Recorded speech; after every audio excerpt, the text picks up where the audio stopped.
ఒకరికి పెట్టడం నేర్చుకో, దాచుకున్నది నీ వెంట వచ్చేది కాదు.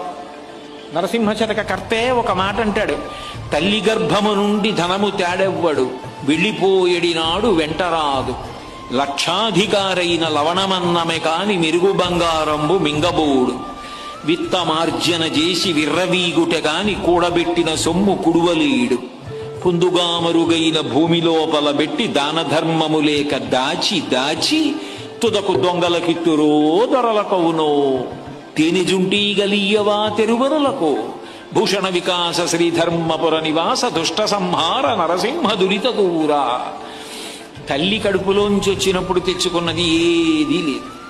అమ్మ కడుపులోంచి వచ్చినప్పుడు ఎలా వచ్చాడో వెళ్ళిపోయేటప్పుడు కూడా అంతే.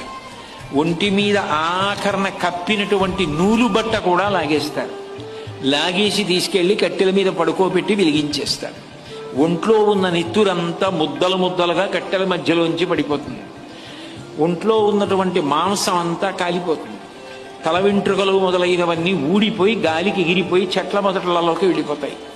ఎముకలు ఊడి మెల్లిమెల్లిగా కింద పడిపోతే కొడుకు అస్థి సంచయనం చేసి తీసుకెళ్లి గంగా నదులలో కలిపేశాడు. ఏది మిగిలింది? ఇలా ఇలా ఉన్నన్నాళ్ళు చూపించి బోరలు విరిచినటువంటి వాడు తుట్టతొదకు ఏమయ్యాడు? పిడికెడు బూడిదయ్యాడు. ఆయన వెంట